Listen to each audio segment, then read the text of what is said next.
Hey everyone, it's Zach back with a new mortgage video. Hope you're all having a happy Tuesday. If this is your first time seeing one of my videos, welcome to my channel. If you're a returning viewer, welcome back, where I'll try to demystify all things mortgage related. If you find this content helpful, please like and subscribe. So today I wanted to talk about the news that was announced yesterday that Rocket Mortgage is acquiring Redfin. I'll talk a little bit about those two companies specifically, why they made this deal, and what I think it might lead to in the future. So let's start off with Rocket Mortgage. Rocket Mortgage is the largest retail lender in the country, meaning that they do a lot of advertising. If you watch the NFL like I do, they have a ton of ads there, and they do a lot of business that way. They also have a wholesale division where brokers like myself can send their loans to Rocket Mortgage. And typically that type of business is going to produce better rates for the customer because they don't advertise that. They have to spend a lot of money on advertising their services with TV commercials and whatnot. So when someone comes directly to them, they're going to charge more than they would if they got the deal without having to advertise.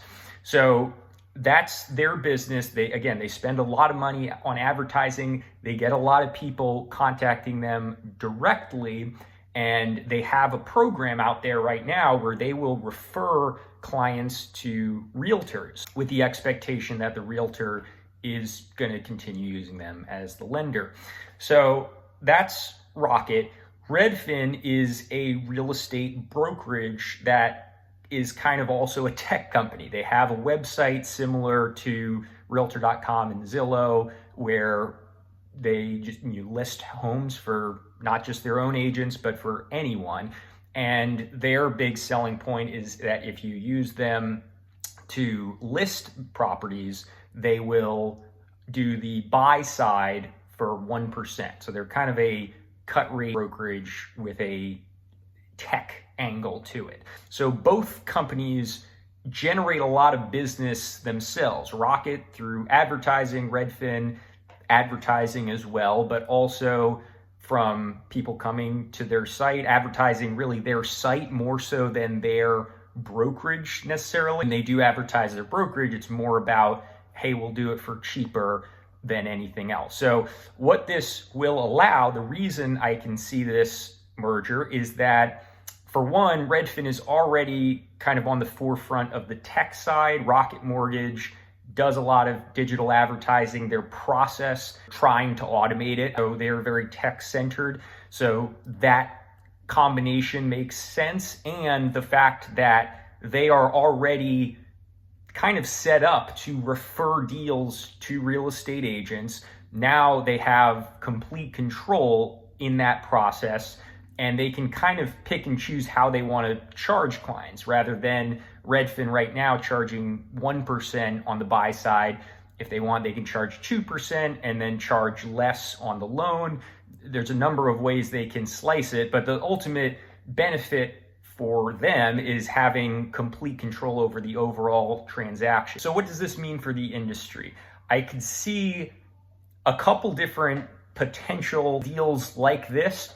I think a company like Veterans United, which also does a lot of lead generation themselves and a lot of referring to real estate agents, I could potentially see them doing something like this. I don't think they're as big a company as Rocket, so it would probably be a smaller scale if they were to do something like this, but that's one avenue. The bigger opportunity that I could see is Zillow. So right now, Zillow is by far the biggest website for generating traffic for people looking at homes.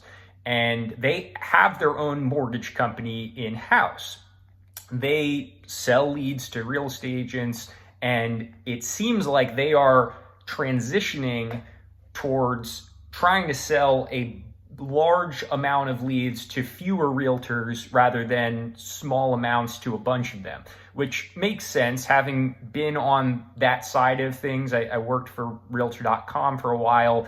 If you're only buying, 10 to 20 leads at a time, you're really not likely to see a return on investment. There's a lot of churn. So that's not really a sustainable model. If you're buying a really large amount, and especially if the company has insight into how those leads are converting, which I'm almost certain Zillow does because Realtor.com certainly did, then that's where I could see eventually, probably not right away, but I could see Zillow acquiring a real estate brokerage and probably would be strategically acquiring a company that have been buying a lot of Zillow leads and have been successful with them. Now, I say Zillow is more likely to do this because having worked at Realtor.com, they were very much focused on not trying to compete with real estate agents, at least at that time.